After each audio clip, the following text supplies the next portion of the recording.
ভগবান শ্রীকৃষ্ণ বলেছেন, যা চেয়েছিলেন তা যদি না পাও, যা পেয়েছো তা নিয়ে সর্বদা খুশি থাকো। যে জিনিসগুলো ঈশ্বরের কাছে প্রার্থনা করেও পাওয়া যায়নি, সেগুলো নিয়ে কখনো ভাববেন না। আমরা যখন খুশি থাকি তখন আমরা যাকে খুব ভালোবাসি তার কাছে যেতে চাই, কিন্তু যখন আমরা দুঃখ পাই তখন আমরা সেই ব্যক্তির দিকে তাকাই যে সম্পর্ক করে আমাদের অনেক ভালোবাসে। সম্পর্ক বজায় রেখে সম্পর্ক তৈরি হয় না। মানুষের মন ভেঙে গেলে অন্য কারোর কাছে গিয়ে সুখ খুঁজতে গেলে প্রায় প্রতারিত হয়।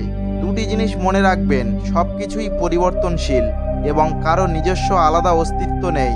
যতদিন মহাবিশ্ব বিদ্যমান থাকবে, দুঃখ কষ্ট মানুষকে ছায়ার মতো অনুসরণ করবে।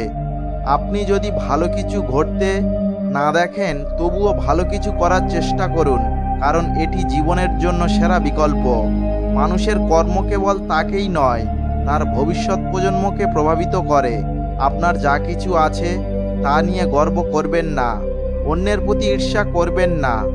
যে অন্যের প্রতি হিংসা করে সে মনে শান্তি পায় না। ভগবান শ্রীকৃষ্ণ বলেন, এই দেহ নশ্বর কিন্তু আত্মা অমর। এই সত্য জানার পর মানুষ তার নশ্বর দেহ নিয়ে গর্ব করে, যা অকেজ। শরীর নিয়ে অহংকার না করে মানুষের উচিত সত্যকে গ্রহণ করা।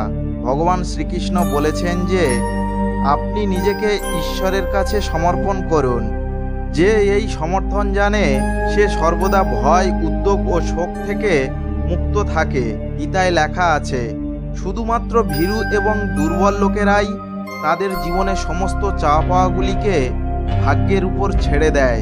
যারা শক্তিশালী এবং নিজের উপর আত্মবিশ্বাসী তারা কখনোই ভাগ্যের উপর নির্ভর করে না। ভগবান শ্রীকৃষ্ণ বলেছেন যে কেউ যদি আপনার কাছে সমস্যার উপদেশ চায় তবে তাকে উপদেশ সহ আপনার সমর্থন দিন, কারণ উপদেশ ভুল হতে পারে কিন্তু সমর্থন নয়।